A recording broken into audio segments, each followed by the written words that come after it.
লঙ্কা তো ভালো হয় না, ঝাল হয়। তুই একটু খাবি? হাই, আমি Ipsita, welcome back to my channel. চলে এসেছি আমার একটা নতুন ভিডিও নিয়ে। তো আজকের ভিডিওর শুরুতে ইন্ট্রোডাকশনে যে সাউন্ডগুলো আপনাদের শোনালাম, যে কথাগুলো শুনলেন, আপনারা কি কিছু বুঝতে পারলেন? কাউকে আইডেন্টিফাই করতে পারলেন? বুঝতে পারলেন যে কি হচ্ছে? যদি বুঝতে পেরে থাকেন তাহলে ভালো, যদি না বুঝে থাকেন তাহলে একটা ছোট্ট অংশ দেখাই।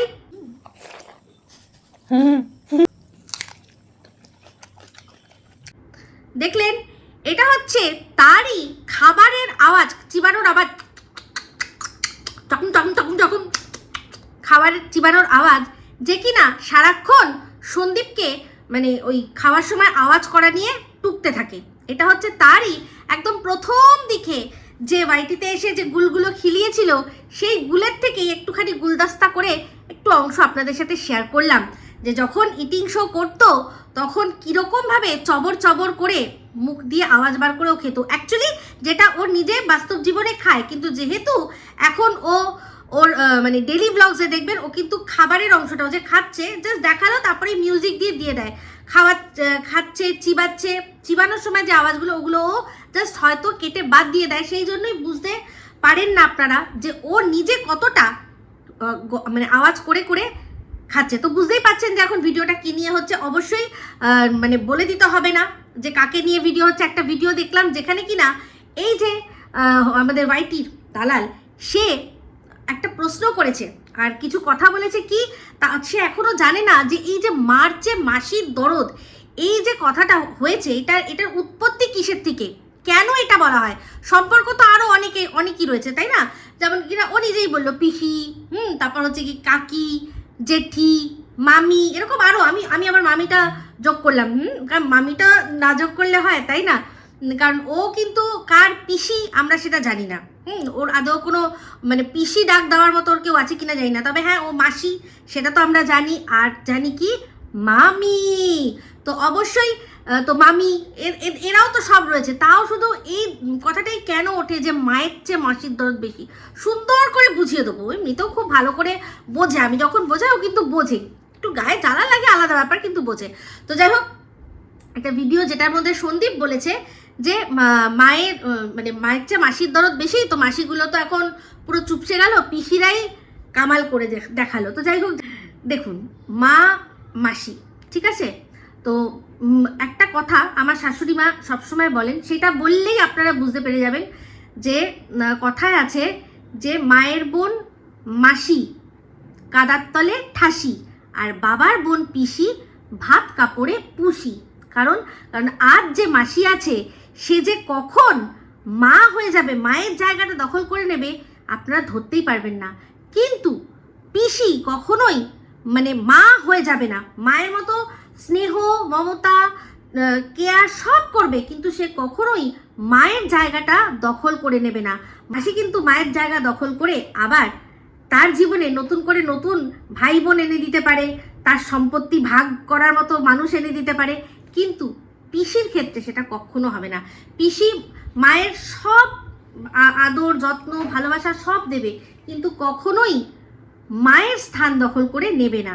সেই জন্যই যুগ যুগ ধরে আমরা দেখে এসেছি যে অনেক পরিবারই কিন্তু অবিবাহিত পিসিদের বা অল্প বয়সী বিধবা হয়ে যাওয়া সব পিসিরা, তারা এসে কিন্তু ভাইয়ের সংসারে বসবাস করেছে। অনেক পিসি এরকম রয়েছে যারা নিজেদের জন্য মানে নিজের ভাইয়ের ছেলে মেয়ের জন্য নিজেদের জীবন পুরো ত্যাগ করে দিচ্ছে। আমার নিজের চোখে দেখা, সারা জীবন বিয়ে করেনি, কিসের জন্য না, ভাইয়ের ছেলে মেয়ে, ভাইয়ের সংসার সেটা মানুষ করার জন্য তারা অবিবাহিত হয়ে থেকে গেছে। আবার এরকমও দেখেছি যে অনেক মাসি, যারা কিনা মাসি তো সম্পর্কে ছিল, পরবর্তীকালে সেই সংসার ভেঙে মাকে বিতাড়িত করে তারা সেই বাবার সাথে বিয়ে করে মাসিটা মা হয়ে গেছে, সৎ মা হয়ে গেছে। এরকমও কিন্তু আছে, আমাদের চারপাশেই খুঁজলে পাওয়া যাবে। তো যাই হোক, যেটা বলছিলাম, তো এবার বোঝা গেল যে কেন মাসিকেই বলা হয় এই যে কথাটা যে মায়ের চেয়ে মাসির দরদ বেশি। এটা কিন্তু টোন হিসাবে ব্যবহার করা হয়, খোঁচা হিসাবে। যে যখনই দেখবেন যে মায়ের থেকেও বেশি মাসি দরদ দেখাচ্ছে, তাহলে বুঝে নেবেন যে এই মাসির কিন্তু অভিসন্ধি ঠিক নেই। এই মাসি কি করতে চাইছে, বোঝাচ্ছে তার জামাইবাবুকে যে তোমার বউয়ের চেয়েও তোমার সন্তানদের প্রতি বেশি দরদ আছে। যেমন কি না, এই দেখলেন এই দালাল নিজেই তো বললো জাম্বু জাম্বু জাম্বু জাম্বু, জাম্বুকে খুব ভালো লাগে। তো এই জাম্বু জাম্বু করে জাম্বুর ছেলেকে কোলে বসিয়ে কখন আবার জাম্বুর কোলেও নিজে বসে যেতে পারে, এরকম কিন্তু সম্পর্কের সেই স্থানটা রয়েছে। কিন্তু পিসির ক্ষেত্রে কখনো সেই স্থান নেই, পিসি থাকবে আজীবন, ঠিক আছে? তো সেই জন্য পিসির জায়গা পিসি, আর মাসির জায়গাতেই থাকবে, ঠিক আছে? তো বেশি দরদ দেখালেই বুঝতে পেরে যাব যে অতিভক্তি চোরের লক্ষণের মতো এই মাসিদেরও, যে মাসিগুলো বেশি দরদ দেখায় সেগুলোরও মা হওয়ার একটু বেশি ইচ্ছা রয়েছে। আশা করি বোঝাতে পারলাম আপনাদেরকে। আর তাছাড়াও এই ওয়াইটির যে নাম্বার 1 দালাল, তাকে তো বলে না, মাসি গো মাসি পাচ্ছে হাসি, নিম গাছেতে ফলছে শিম, কাকের বাসায় বগের ডিম। এইসব কথাগুলো মাসিকে নিয়ে কেন হয়েছে? কারণ এরকম প্রচুর মাসি তারা কিনা সংসারের মধ্যে ঢুকে এসে মায়ের স্থান দখল করে নিয়েছে। তো যাই হোক, এই দালাল বলছে যে সন্দীপের নাকি ও পরিবার পরিজন কাউকে দেখে না, মানে সন্দীপের বাবা মা ছাড়া আর কাউকে ও দেখে না। তাহলে এই যে ও বাঁকুড়ায় গেল, বাঁকুড়াই তো না, কোথায় আসানসোল গেল, তার আগে আরেকজন যে আর কি ওর সম্পর্কের জ্যাঠা মনে হয়, জ্যাঠামশাই, তার বাড়িতে গেল, সেখানে গ্রাম্য পরিবেশে দেখালো, সেখানে ওর যে বৌমা সম্পর্কে সবাই বৌমা হবে তাদের নিয়ে একসাথে গাড়ি করে ঘুরতে গেল, সেগুলো ও দেখেনি। সেই ভিডিও নিয়ে ও ভিডিও করেছে, সেটাও তো আমরা দেখেছি। তারপর এই যে সোনু, আসানসোল যে সোনুদের বাড়িতে গেল, সেটাও তো সন্দীপের আত্মীয়। তো আত্মীয় স্বজন পরিজন ও দেখেনি, এই কথাটা কি করে বলতে পারে? মানে সত্যি কথা বলতে ওর কথাগুলো শুনলে আমি শুধু ভাবি একটাই, যে ইফ দোগলামি হ্যাড আ ফেস। মুখটা হচ্ছে দোগলামির একেবারে ছাপ মারা। চিন্তা করে দেখুন, এই কিছুদিন আগেই সন্দীপ যে কল্যাণীতে গেল, ওর যে এক দাদু আসলো, ভীষণ রোগা ছিপছিপে দাদু, সেই দাদু ওদের বাড়িতে আসলো, সন্দীপরা তাদের বাড়িতে গেল, সেখান থেকে দাদু কতদিন এসে থাকলো সেটাকে নিয়ে রসিয়ে কন্টেন্ট করলো। আর আজ বলছে আমি দেখিনি যে সন্দীপদের বাড়িতে সন্দীপের বাবা মা ছাড়া সন্দীপের আর কেউ আছে, তাই জন্য ওর যার কেউ নেই তাকে নিয়ে কি কথা বলবো, তাও বলবো না করে কিন্তু কথা বলছে। কিন্তু আজ পর্যন্ত ওর কটা আত্মীয় দেখা গেছে, তাও তো সন্দীপের এমন আত্মীয় আছে যাদেরকে ওরা দেখাই না। অনেক সময় মাঝখানে একজন এসেছিল, বললো যে দেখাচ্ছি না কারণ তার বিয়ে একটি মেয়ে ছিল, বললো যে তার বিয়ে, তাই জন্য দেখাচ্ছি না, একদিনের জন্য এসছিল। তো একদিন হোক বা এক বেলার জন্য হয়তো এসছিল। তো তাহলে চিন্তা করে দেখুন, ওদের বাড়িতে আমরা আত্মীয় স্বজন দেখি না। এর আগে যখন এই টিনের সাথে সম্পর্ক ছিল, টিনের যে আত্মীয় স্বজন তারাও তো সন্দীপের আত্মীয় ছিল। টিন নিজে বলতো, ভিডিওর মধ্যে বলেছে যে আমার মামার সাথে সন্দীপের খুব ভালো সম্পর্ক, মামার বাড়ির সাথে ওখানে সবাই সন্দীপকে খুব ভালোবাসে, সন্দীপের সাথে খুব ভালো সম্পর্ক। তো আত্মীয়তা তো ছিল, আজ বউ নেই তাই জন্য আত্মীয়তা নেই। এরপর যখন ওর সন্দীপ আবারও কোনো সময় যদি বিয়ে করে, তাহলে সেই বউয়ের যে ফ্যামিলি, সেই ফ্যামিলিও ওর ফ্যামিলি হবে, তখন আবার আত্মীয় স্বজন বাড়বে, তাই না? কিন্তু নিজের যে আত্মীয়, ওর মামার বাড়ি, সন্দীপের মামার বাড়ি যখন দরকার পড়লো, তখন মানে যখন দিদিমা মারা গেল, তখন কি গেল না? আত্মীয় স্বজন যে মানে লৌকিকতা যে কাজগুলো করার, সেগুলো কি করলো না? নিশ্চয়ই করেছে। এর আগেও বেশ কিছুদিন আগে ও একবার কোর্টে গেছিল, তখন ও ফেরার পথে ওর মামার বাড়ির ওই এরিয়াতে গিয়ে মানে কোনো এক আত্মীয়র সাথে দেখা করেই কোনো একটা কিছু ব্যাপারে কোনো হয়তো আলোচনা বা কিছু করেছে, কাগজপত্র কোনো ক্ষেত্রে, সেটা আমাদের পুরোপুরি দেখায়নি, কিন্তু যোগাযোগ আছে সেটা তো জানি, ফোনে কথা হয়, সব তো জানি। ওর এক মামার সাথে খুবই ভালো সম্পর্ক ওর মায়ের, যেটা আমরা শুনেছি। এবার এত দূরে থাকে, সবসময় যাতায়াত সম্ভব হয় না। আজকে এই যে হঠাৎ করে সোনুদের বাড়িতে এমনি তো চলে যায়নি, বা আরও যে আত্মীয় আছে তাদের বাড়িতে এমনি তো চলে যায়নি, এদের সাথে সবার সাথেই যোগাযোগ ছিল, দূরে ছিল, হয়তো ফোন আলাপ কোনো সময় হতো। মাঝখানে কতগুলো বিয়ে বাড়ি ওরা খেলো, আত্মীয়র বিয়ে বাড়ি পেলো না? নিশ্চয়ই পেলো, সেগুলো ও চোখে দেখেনি। সেগুলো নিয়ে কিন্তু কন্টেন্ট করেছে, সেগুলো নিয়ে সমস্ত কিছু আলোচনা করেও বলছে যে ওদের তো কেউ নেই, দেখি না। এমনকি কদিন আগেই যে দাদুকে নিয়ে যা মানে অসভ্যতামি করলো এই দালাল, আজকে ভুলেই গেছে, সেই দাদুর কথা ভুলেই গেছে, যে কিনা সন্দীপ দা বাড়িতে আসে থাকলো, খেলো, রান্না করলো নিজে হাতে, এত ভালো সময় কাটালো, ভীষণ মজার মানুষ তিনি। তো সে দিব্যি মনে হয় 5 দিন আর 7 দিন এসে থেকে গেল, ও দেখেইনি যে ওর বাড়িতে আত্মীয়। তো সেইখানে তাদের বাড়িটাও তো দেখিয়েছিল, তাদের বাড়িও দেখিয়েছিল।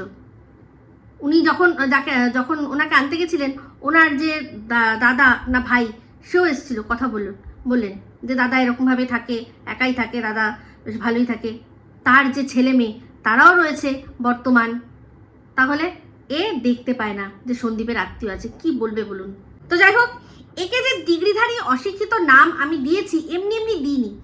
তো সেক্ষেত্রে বললো যে লাইভটা সন্দীপ অ্যারেঞ্জ করেছিল, সেখানে সন্দীপ ক্লিয়ার করেছে যে আমি তো আগের থেকেই জানতাম আমি যাব না, আমার যা কিছু সব আমার ডিসাইডেড ছিল, তাই জন্য আমি এই বিষয়টা নিয়ে কোনো কথাই বলিনি। তো ও বলছে ওর বক্তব্য অনুযায়ী যে তাহলে আগের যে ডেট, সেটা নাকি 15 দিন আগের থেকে সন্দীপ বেচা শুরু করেছে, মানে কুছ ভি। তো তাহলে এইবারের যে ডেট, সেটা তো তিনও অনেক দিন আগের থেকে বেচা শুরু করেছে। একবার তো ডেট ভুল বললো, 28টাকে 24 বললো, সেটাকে আবার ঠিক করে বললো। আবার কালকে আমার কি হতে চলেছে, আমার এক্সাইটমেন্ট রয়েছে নাকি টেনশন রয়েছে, তাহলে এবার তো এ বেচলো, 3 বেচলো, তাই না?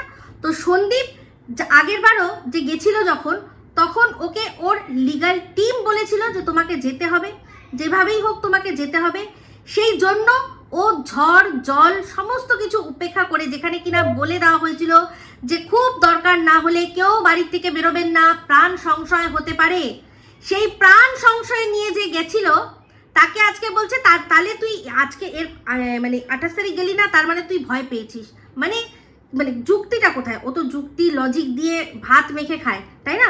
তাহলে যুক্তিটা কোথায়? যেখানে মানে সারা দেশ থেকে, মানে সব জায়গা থেকে, আমাদের প্রশাসন থেকে শুরু করে আমাদের সব মানে যেসব আর কি পূর্বাভাস, ঝড়ের পূর্বাভাস যারা দেয়, যারা এই ডিজাস্টার ম্যানেজমেন্ট প্রসেসে রয়েছে, তারা সব জায়গা থেকে বলছে যে কেউ বাড়ির থেকে বেরোবেন না। কারণ কত যেন কিলোমিটার বেগে বলেছিল যে ঝড় আসবে, যাতে কিনা গাড়ি পর্যন্ত উড়িয়ে নিয়ে যেতে পারে, এত ক্ষমতা। সেক্ষেত্রে সেটা উপেক্ষা করে সন্দীপ চলে গেল না শুধুমাত্র চা খেতে। তার মানে সন্দীপকে তো বলতেই হবে ডর কে আগে জিত হ্যাঁ। সন্দীপ সেই টেস্ট দ্য ঠান্ডার, মানে যেরকম মানুষ বাজ পড়ে যেটা, সেটাই তো থামস আপ হয়ে দেখায়। তো সেরকম সন্দীপ 1 কাপ চা খেতে ওরকম ঠান্ডার নিয়ে চলে গেছিল। তাহলে একে কি করে ভীতু বলা যায়? যে কিনা যার বাড়িতে বসে সে বাজ পড়া শুনলে তার পিলে চমকে দৌড়ায়। এই বলেছে, এই দালালি বলেছে যে মেয়েদের মতো ওর পিলে চমকে যায়, বাজ পড়ার আওয়াজ পেলে মেয়েদের থেকেও অধম ও পিলে চমকে ঘরে দৌড়ায়। সেই মানুষটি কিনা গেছে নিজের ছেলের জন্য কোথায়, কত কিলোমিটার দূরে, কত ঘন্টা পার করে নিজের বৃদ্ধ বাবাকে সাথে করে নিয়ে গেছে কোথায় না, কোর্টে। কেসের ডেট পড়েছে। তাহলে এটা ও করেছে শুধুমাত্র ওর যে লিগাল টিম আছে তারা গিয়ে বলেছে, যেহেতু ওরা অলরেডি একটা পিটিশন জমা দিয়েছে, সেই জন্য সেটার যা আর কি ও পিটিশন যা জমা দিয়েছে সেগুলো ওর জমা দেওয়ার ব্যাপার ছিল। তো সেই দিনও কিন্তু কোর্টে এই জাজ যিনি উনি আসেননি। তো সন্দীপ কোথায় জমা দিয়েছে? কোর্ট কিন্তু খোলা ছিল। এরা বারবার করে বলছে যে কোর্ট বন্ধ ছিল, কোর্ট বন্ধ ছিল। তখন বলেছিল, এখন বাধ্য হয়ে বলছে কি যে ও জানে কিছু হবে না, কাজ হবে না, তার মানে মানুষজন আসবে না, তার মানেই কাজ হবে না। কিন্তু কোর্ট খোলা ছিল, কোর্ট খোলা ছিল। ওখানকার পাশাপাশি সবাই বলেছে যে আমি একদম বসিরহাট কোর্টের মানে গা ঘেঁষা থাকি, কোর্ট খোলা ছিল। হ্যাঁ, কোর্টে কাজ হয়নি, অর্ধেক লোক আসেনি, কারণ সবাই ঝড়ে যে যার নিজের মতো ঘরে সেফ ছিল। সবাই ভেবেছিল যে যাদের কাজগুলো আর কি আর ওই দিন না করলেও নয়, সেদিন তারা কিন্তু আর আসেনি। তো কিন্তু কাজ হয়েছে, সেই জন্য সন্দীপ আগের দিন গিয়ে অ্যাপিয়ার করেছে করে নিজের যা বলার, যেটা আর কি ও করেছে সেটা সামনে রেখেছে। তাই জন্যই তো পরবর্তী ডেটটা পেয়েছিল, তাই তো পরবর্তী ডেটটা পেয়েছিল ওই দিন। কিন্তু সন্দীপ তখনই তার পরেই ডেট কিন্তু জানে যে পরবর্তী কবে আবার আসতে হবে। কিন্তু এবার যেহেতু ওকে ওর টিম, লিগাল টিমই বলে দিয়েছে যে এবার তোমার যাওয়ার কোনো দরকার নেই। নাহলে এবার কেউ কি চা খাওয়া ছেড়ে দিয়েছে নাকি? যে আজকেও কি মানে এর পরের দিনও কি ও চা খেতে যেতে পারতো না? একটু গিয়ে অন্তত দেখতে তো পারতো। যেই যে যারা বলছে যে নাকি কোর্টে আমরা যাচ্ছি ছেলেকে আনতে, হাতে করে কত টেডি বিয়ার, কত খেলনা, কত কিছু নিয়ে গেছিল, সন্দীপ না হয় সেগুলোকেই রেকর্ড করে দেখাতো যে এই যে দেখুন সব নিয়ে এসেছিল, কাঁচকলা দেখতে পাইনি। তো যাই হোক, আমাকে একজন কমেন্ট করেছেন যে হ্যাঁ, যেদিন রিকভারির দিন টিন খালি হাতে এসছে সেদিনকেই বোঝা গেছে ও ছেলেকে কত ভালোবাসে। সত্যি এই কথাটা উনি বলার পর আমার মাথায় আসলো। অনেক সময় অনেক জিনিস, অনেক সূক্ষ্ম জিনিস না মাথায় আসে না, এটা সত্যি কথা। চিন্তা করে দেখুন তো, কতদিন ছেলেকে ছেড়ে ছিল ও, তারপর ও জানে যে যাচ্ছে ও রিকভারি করতে কোথায়, যেখানে ওর ছেলে রয়েছে। তাহলে সেই ছেলের জন্য হাতে করে একটা চকলেটও নিয়ে গেল না, একটা চকলেট নিয়ে যেতে পারলো না সেই মাটা। মানে ভাবতে পারেন, শুধু মা ছাড়ুন, দাদু দিদাও তো সাথে করে তার নাতির জন্য একটা কিছু নিয়ে যেতে পারতো। যেই দাদুকে কিনা দেখেছি, দাদু দিদা ওদের সবাইকে দেখেছি, যে বাবাটা তার মেয়ের ফ্ল্যাটে গেলে বা যেখানেই বাড়িতে, যখনই বাড়িতে ফেরে তখনই হাতে করে কিছু না কিছু নিয়ে আসে। সে একটা কলা হলেও আনে, একটু মিষ্টি হলেও আনে, যা হোক কিছু না কিছু একটা আনে। মানে সে জানে এই জিনিসটা, যে বাড়ি ফিরলে তারা বসে আছে, তারা আমার জন্য কিছু না কিছু এক্সপেক্ট করবে, আমি কিছু না কিছু একটু নিয়ে যাই আমার সামর্থ্য অনুযায়ী। সে জানে এটা, যে যেখানে আমরা যাচ্ছি সেখানে আমার ছোট্ট নাতিটা আছে, হাতে করে একটা খেলনা নিয়ে যেতে পারতো। খাবার জিনিস ধরুন ছেড়ে দিলাম, কি হতো এখন যদি ওরা বলে যে আমরা নিয়ে যাইনি, ওরা নেবে কি নেবে না, ধরে ছুঁড়ে ফেলে দিত। আপনার মনে তো এই স্যাটিসফ্যাকশনটা থাকতো যে ভাই আমি নিয়ে গেছি, আমি আমার নাতির জন্য এই জিনিসটা নিয়ে গেছি, তারা নেয়নি সেটা তাদের ব্যাপার। একটা কিছু তো নিয়ে যেতে পারতো এরা দাদু দিদা আর এই মা। হ্যাঁ, তাহলে এই কথাটা কতটা মানে সত্যি কথা, মানে এর থেকেই বোঝা যায় যে মা কতটা বাচ্চাকে ভালোবাসে। আর এখনো যা করছে, এমনিতে তো 100% শিওর যে ও নেবে না, একেবারেই নেবে না। ও নিয়ে বাচ্চাকে নিজের কাছে রাখবে না, কারণ রাখতে পারবে না। ওর যদি সত্যি সেই দায়িত্ব নেওয়ার হতো, যদি সত্যি ও মা সুলভ হতো, তাহলে ওর মানে যাই অপূর্ণ থাকতো সেই অপূর্ণটাকে দাঁতে দাঁত চেপে ওর নিজের ছেলের ভবিষ্যতের কথা চিন্তা করে নিজের সংসারটা করতো। যে থাক, আমার শারীরিক মিটছে না তো মিটছে না, আমি আমার বাচ্চাকে ভালোবাসি, বাচ্চাকে নিয়েই থাকবো।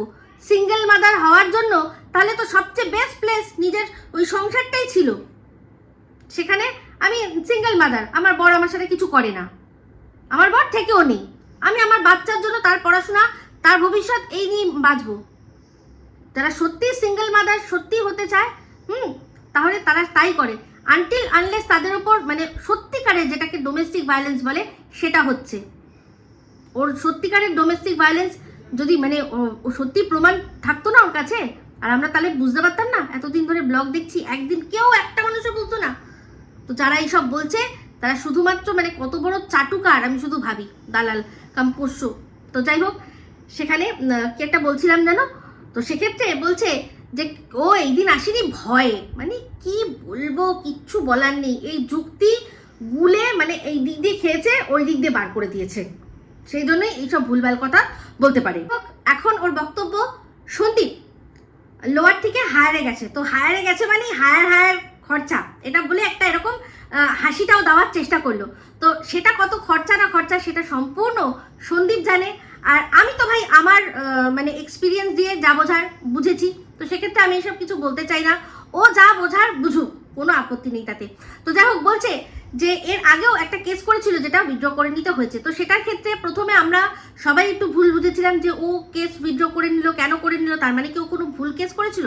তো না, শুনলাম যে কেসটা করেছিল ও, যেহেতু ওর বিয়েটা যেহেতু হিন্দু ম্যারেজ অ্যাক্টে রয়েছে, সেই জন্য নাকি ওই মানে ও যেই পার্টিকুলার ধারায় করেছে সেটাতে হবে না, তাই জন্যই ওটাকে ওর উইথড্র করে নিতে হয়েছে। ঠিক আছে, তো সেক্ষেত্রে সঙ্গীতা ম্যাডাম পুরো বিষয়টা ক্লিয়ার করে দিয়েছিল যে এই যে যারা ওর আগের উকিল ছিল তারা ওকে ফাঁসায়নি কোনো। হ্যাঁ, হয়তো বোঝার ভুলে একটু অন্য ধারা লাগানো হয়েছিল, যাতে কিনা গিয়ে পরবর্তীকালে এই কেসটা ধোপে টিকতো না, সেই জন্যই সন্দীপ সেটাকে তুলে নিয়েছে।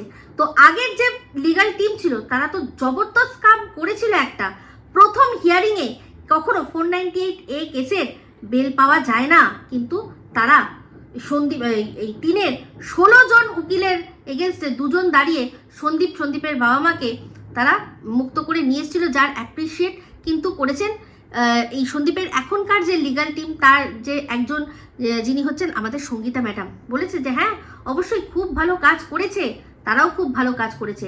আর রইল গিয়ে ফাঁসানোর কথা, সেটা কাকে বলেছে? ওই আসানসোলওয়ালিকে। ইয়েস, এটা আমি তখনই বলেছিলাম, যেহেতু এর ফাঁসানো থেকে মুক্তি পেতে চাইছে, সন্দীপকে কিছু তো একটা বলতে হবে, এমনি তো আর বলতে পারছে না যে তুমি যেরকম তোমাকে আমি এমনি দেখেছিলাম, সামনে গিয়ে দেখলাম তুমি নয়। হ্যাঁ, মানে এই যে তোমার ছবি, ফেসবুকে ছবি, সব জায়গার ছবি দেখে মনে হচ্ছে কাশ্মীরের উল, ওখানে গিয়ে দেখলাম তুমি বগলের চুল। তো এবার সেখানে একজন ভদ্র মানুষ তাকে তো এইভাবে বলে দিতে পারবে না, সেই জন্য কি বলবে, তাকে অ্যাভয়েড করতে গেলে কি বলতে হবে, আমাকে না চতুর্দিক থেকে মানুষ ফাঁসিয়ে রেখেছে গো, তুমি আর ফাঁসিও না, এই কথাটাই আমরা শুনেছি। আর এটাই আসল জাস্টিফিকেশন। কোনো ভদ্রলোক হলে এরকমভাবেই কোনো মানুষের কাছ থেকে ওইসব চুল চালের থেকে এরকমভাবেই সেট করে সরে যাবে ভদ্র মুখে, বুঝতে পেরেছেন? তো যাই হোক, সেক্ষেত্রে বলছে হ্যাঁ অনেক কিছু হবে এখন, অনেক ওপরের মানে লোয়ার কেস ছেড়ে কোর্ট ছেড়ে ওপরে হায়ার কোর্টে যেতে হবে, আমরা সব জানি। তো আগের যে উকিল ছিল তার দুর্নাম করেছে, এখন হয়তো সুনাম করবে। তো যাই হোক, সব প্রফেশনেই মানুষরূপী কিছু নাকি অমানুষ রয়েছে। তো বুঝতে পারলাম একদম জায়গা মতো গিয়ে, এই যে ওর ঝাড়খণ্ডের যে দিদি, সে মনে হয় ওর সাথে কোনো অমানুষগিরি করেছে, যার জন্যই সুযোগ বুঝে এখানে জিনিসটা জাস্ট ঠুকে দিল। এমনিতেও জানেন ও কিন্তু এখন নতুন লয়ার খুঁজেছে, নতুন লয়ার খুঁজেছে। তো ওই যে দিদি, সে কিন্তু ওই যেটা ল কলেজের স্বপ্ন দেখিয়েছিল ওকে, উকিল করার স্বপ্ন, সেই করে মানে বেশ ভালো খিচে নিয়েছে। সেই জন্যই প্রচুর রাগ হয়েছে, বুঝতেই পারছি। তার আর নাম নেয় না, তার সে কত ভালো করেছিল, বাবা কি ভালো, তার কোনোদিনও জীবনে আমি ভুলবো না, তার উপকার ভুলবো না। সে তার বাচ্চা ছেড়ে এসে আমার জন্য ঝাঁপিয়েছে, আজ বুঝতে পারছি যে তাকেই ঠুকে ঠুকে কথাগুলো বলছে। তো আমি বলেছি না, এর হচ্ছে কারোর সাথে সম্পর্ক টিকবে না, এর সম্পর্ক টেকাতে জানেই না। এ শুধু সম্পর্ক তার সাথেই টেকাতে পারবে যে ওর কথায় উঠবে আর বসবে, ওর কথায় উঠবে আর বসবে। এরকম ধরনের উন্নত মানের ভেড়া তো আর সবাই হবে না, না? তো সেগুলো বিরল প্রজাতির। তো একটা যদি মানুষ পেয়ে যায় তখন তাদের সাথেই সম্পর্ক থাকে, তাছাড়া ওর কারোর সাথে সম্পর্ক থাকবে না। তো যাই হোক, দেখলাম বলছে খুব এক্সাইটেড, প্ল্যানিং প্রোগ্রাম করে যেই মেয়েটি মানে মিমি, যাকে সন্দীপের ফোন নাম্বার দিয়ে তার সাথে সন্দীপের দুদিন কথা বলিয়ে, যাকে মানে জাস্ট সন্দীপের নাম্বারটা তার কল লিস্টে দেখা গেছে, এইটুকু মেয়েটিও কিন্তু বলেছে যে আমার সাথে একটা ইউটিউবারের নাম জড়ানো হচ্ছে, আমার তার সাথে কোনো সম্পর্ক নেই। আর সন্দীপ তো ছেড়েই দিন, সন্দীপ তো বলেইছে যে এরকম কোনো সম্পর্ক নেই, সে কোনো সম্পর্ক নেই। কিন্তু বারবার করে কি বলা হচ্ছে যে এর সাথেই বিয়ে হবে, এ হচ্ছে বৌদি, অলরেডি বিয়ে দেওয়া হয়ে গেছে। তো তাড়াতাড়ি তুই ডিভোর্সটা দিয়ে দে, ওকে যদি বিয়ে করিস, ওই মহিলাকে যদি বিয়ে করে বলে সন্দীপ আর কি বলে, তবেই টিন কি করবে না ডিভোর্স দেবে। ওই রকম ডিভোর্সের ক্যাঁতায় আগুন, যে কিনা নিজেই সর্বসম্মুখে বলে দিয়ে গেছে যে আমার হাজব্যান্ডের সাথে থাকাকালীন আমি অন্য একজনের সাথে সম্পর্কে জড়িয়ে পড়েছি, তার সে কখন ডিভোর্স দিল কি দিল না, কি যায় আসে। কিন্তু ওই যে সন্দীপ এখনও বিষয়টা নিয়ে নাড়াচাড়া করছে না, কারণ ও হয়তো আমার মনে হয় যে যেগুলো রয়েছে কারেন্ট, যেগুলো রয়েছে ও ভাবছে যেগুলো করা রয়েছে সেগুলো মিটুক আগে। কারণ দেখুন, যে কোনো কেস চালানোটা তো সত্যি কথা বলতে একটা পয়সার ব্যাপার রয়েছে, তার উপর মানে আবার তাহলে একটা এক্সট্রা কেসের একটা এক্সট্রা ডেট। তো আমার মনে হয় ও ভাবছে যে এই কেসটার আগে নিষ্পত্তি এগুলো হোক, তারপর গিয়ে আমি যা করার করবো। তো ও বলেছিল যে ওর বিয়ে করার কোনো তাড়া নেই, কিন্তু এদের দেখছি ওই মিমিকে, যার জন্য কুলাঙ্গার বলছে যে এই মেয়েটিকে সবাই মিলে বদনাম করার চেষ্টা করছে। তো বুঝতেই পারছেন, হ্যাঁ ওদের তো খুব কষ্ট হবেই, ভীষণ কষ্ট হবে। তো আগে তো দালাল বুঝতে পারেনি, আগেই ওই মেয়েটির চরিত্র নিয়ে চচ্চড়ি করে দিয়েছে, যেটা ওর চরিত্র, ওর অ্যাকচুয়ালি চরিত্র। তো তারপর যখন বুঝলো যে না, এ তো ওদের টিমের হয়েই খেলছে, টিমের হয়েই ব্যাট করছে, সেই জন্য কি করছে, যখন বলছে ওকে এদের বাড়ির বউ করেই দাও। তো এই স্বপ্নটাই তো দেখিয়েছিল, সেই জন্যই এই সোনুকেও ধোকা দিয়েছে, মিমি সোনুকে ধোকা দিয়েছে, বোঝা যাচ্ছে। তো যাই হোক, তারপরে সেই আসলো কোন বিষয়টা না, অবশ্যই সেই রুমালির সেই কথা। তো এই বিষয়টা নিয়ে আমি অনেকবার বলেছি, এখনও একটাই কথাই দালালকে বলবো যে এই যে যার তুই রেকর্ডিংটা শোনালি, জোস্টকের যে অংশটুকু শোনালি, তাকে একটা প্রশ্ন কর না যে তোমার কি সেলফ রেসপেক্ট বলে কোনো কিছু নেই? এই যে এত কিছু তুমি জানলে, সব জানছো, তোমার বাবা মা সুস্থ, তোমাকে ছেড়ে দিয়েছে, তুমি এক মেয়ে বলে তোমাকে পরিত্যাগ করেছে, তার সত্ত্বেও তাদের বাড়িতে কেন যেতে? তার সত্ত্বেও সেই বাবার কাছে কেন আবদার করতে যে আমাকে এটা দাও, ওটা দাও, সেটা দাও?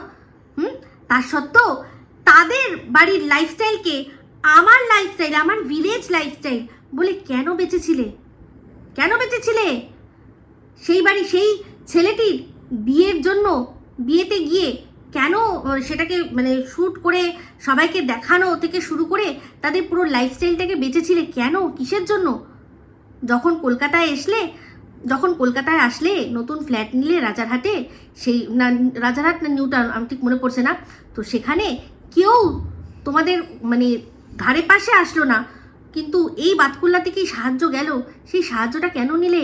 তোমার কি সেলফ রেসপেক্ট বলে কিচ্ছু নেই? তোমার তো মাসে 3-4 লাখ টাকা ইনকাম, জোস্টকে বলেছিল 6 লাখ টাকা, তো এখন আর সেটা নেই, বোঝাই গেছে। ওই জোস্টকের পরেই ওর আসল রূপ সবাই বুঝতে পেরে গেছেন, যে কিনা মানে দিনের পর দিন মামনি, তারপর বাবু মানে বাবা, ভাইয়ের বউ তাদেরকে নিজের ব্লগের মধ্যে বেচলো, নিজের ব্লগে বেচলো, ওদের আলাদা করে বেচলো। সেখান থেকে কি না মাসে তাদের কত টাকা দিত না 10 থেকে 15 হাজার টাকা। 10-15 হাজার টাকা দিয়ে বাদবাকি পুরো টাকাটা সে নিজে আত্মসাৎ করলো। তারপর যখনই সেটাতে বাদ সাধলো কে না এই যে ছোট্ট মেয়ের পাশে এখন গিয়ে দাঁড়িয়েছে, সেই মেয়েটি, তারই চোখটা খুলে গেছিল। কারণ সেখানে চোখ খোলানোর মতো একজন ওদের ফ্যামিলিতে একজন এমন রয়েছে যে কিনা সাপের গালেও চুমু খায়, ব্যাঙের গালেও চুমু খায়, চায় যে সাপ আর ব্যাঙ তারা খাদকের মতোই সারা জীবন থাকুক, তারা আর কোনোদিনও জানো তাদের মধ্যে কোনো সদ্ভাব হয়ে তারা যে সহাবস্থান বলে কোনো জিনিস সেটা যাতে না পারে। কারণ উনি ডিভাইড অ্যান্ড রুল এটা করবেন। সেই জন্য এই থুনথুনকে বলল যে ওদের এত টাকা দিচ্ছিস 25,000 টাকা, আর টিনকে বলল যে দিদি এত টাকা ইনকাম করছে, দিদি জামাইবাবু তোদের দেখি আর তোদের মাত্র 10,000 টাকা দিচ্ছে। নালে ভাবুন টিনের পক্ষে জানা সম্ভব কি করে হলো? এগুলো সমস্ত কিছু বোঝা যায়। তো এটা এই যে মেয়েটি, সেই মেয়েটিকে বললাম, এই মেয়েটিকে শিখণ্ডী করে দাঁড় করিয়ে সবসময় বাবা মায়ের বুকে তীর ভেদা হবে, আর কিছু করার নেই। বাবা এখানে আমরা আর কিছু করতে পারবো না, দর্শকরা আমরা সবাই বুঝে গেছি, কিন্তু বাবা মাকে এই কষ্টটা বাবা মাকে সহ্য করতেই হবে। কারণ এরকম একটা মেয়ে জন্ম দিয়েছেন, কিচ্ছু করার নেই, এরকম একটা মেয়ে জন্ম দিয়েছেন, সেই জন্য আজকে আপনার মেয়েই আপনাদেরকে এরকম কাঠগড়ায় দাঁড় করিয়েছে। এখানে অন্য লোকে বললে আমি সেটা নিয়ে যুক্তি দিয়ে খণ্ডাতে পারি, কিন্তু দোষ দিতে পারবো না যে কেন বলছে। আপনার মেয়ে বলার সুযোগ করে দিয়েছে, তাই না? তো যাই হোক, ভিডিওটা শেষ করে দেবো, কিন্তু সবশেষে একটা কথা দর্শকদের জানাই, যে কথাটা আমি গতকালকেই জানতে পারলাম, যে যখন এই সন্দীপের দিদি তার 5 বছর বয়স ছিল, তখন নাকি তার বাবা মা তাকে নিজেদের বাড়িতে ফিরিয়ে আনতে চেয়েছিলেন, কিন্তু তার দিদা যেতে দেননি। তার দিদা যেতে দেয়নি। তো এই বিষয়টা সন্দীপ একটু ক্লিয়ার করো, তোমাদের অনেক কিছু ক্লিয়ার করা উচিত ছিল। কারণ তোমার দিদি যেভাবে মানে বলেছিল বাসি মুখে উঠে যে তার বরকে নাকি মরে যাওয়ার অভিশাপ দেওয়া হয়েছে, মানে শিলাদেবী তার জামাইকে বলেছে যে তার জামাই যাতে আর কি তার, যাই হোক আমার বলতে খারাপ লাগে বিষয়টা, তো এইরকম ধরনের নোংরা একটা অভিযোগ দেওয়া হয়েছিল। সেখানে বলছে যে কোনো মা পারে তার আর কি জামাইকে এই ধরনের অভিশাপ দিতে, যে তার যেন জীবনহানি হয়। তো আমি যতদূর জানি এই বিষয়টা তোমাদের উচিত ছিল তার প্রমাণ চাওয়া, যে কিনা এই কথাটা বলে জাস্ট ভিডিওটা প্রাইভেট করে দিয়েছে, তার কাছে প্রমাণটা চাওয়া উচিত ছিল। সে যদি কথাটা সত্যি হতো, তাহলে সে কিন্তু রেখে দিত। তাকে দিনের পর দিন মানুষ গিয়ে প্রমাণ চেয়েছে, তার কাছে প্রমাণ নেই, তাই জাস্ট মাকে কলঙ্কিত করার জন্য সে এরকম ধরনের একটা কথা বলে দিয়ে সেই কথাটাকে কিন্তু প্রাইভেট করে দিয়েছে। তোমরা যে ভিডিওটা করেছিলে, তুমি যেটা তোমার তৎকালীন স্ত্রী টিন তাকে পাশে বসিয়ে যে লাইভটা করেছিলে, ওই লাইভের এগেনস্টে সেই লাইভটা কিন্তু এখনো রয়েছে, জল করছে। সেখানে তোমার দিদি তোমাদের সাথে কি অন্যায় করেছিল, তোমার জামাইবাবুর তাতে কি ভূমিকা ছিল, সব রয়েছে, এখনো রয়েছে। প্রত্যেকটা কটা মানুষ চাইলে মিলিয়ে দেখে নিতে পারে। কিন্তু তোমার দিদি তোমার মায়ের সম্পর্কে, তোমাদের সম্পর্কে যে অভিযোগগুলো করে সে সেটাকে জাস্ট প্রাইভেট করে দিয়েছে। কোনো প্রমাণ কিন্তু সে দেয়নি। তার মুখের কথা কোনো রকমভাবে প্রমাণ হিসাবে মানে চলতে পারে?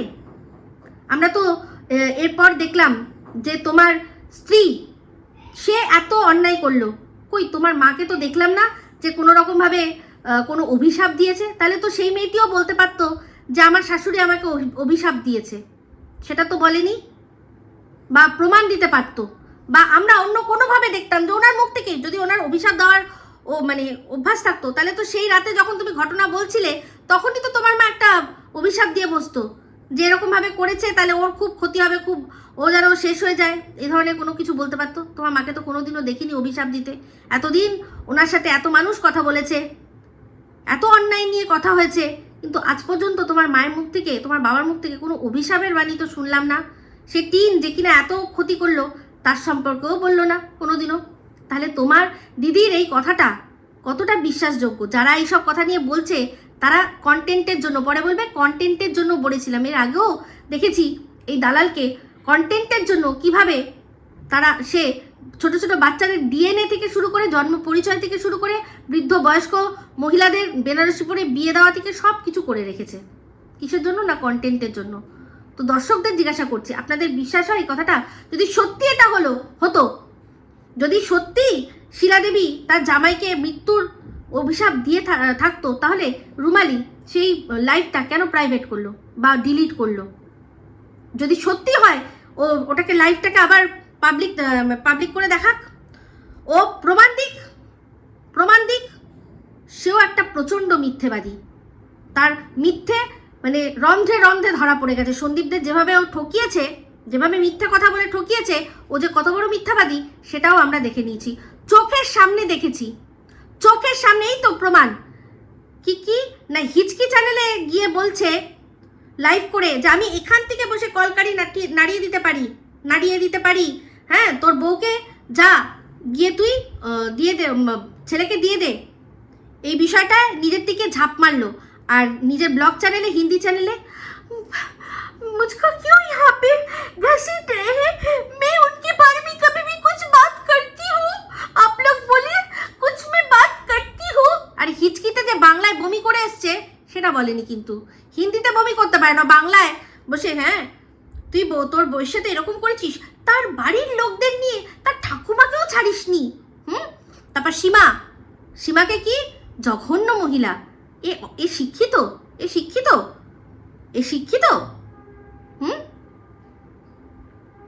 বাংলায় হিচকিতে বমি করে মানে পুরো হাগুমুতু করে রেখে দিয়ে হিন্দি চ্যানেলে আপ मेरे को क्यों यहाँ पे लाते हैं, मैंने कुछ किया जिनके साथ मेरा रिश्ता नहीं है।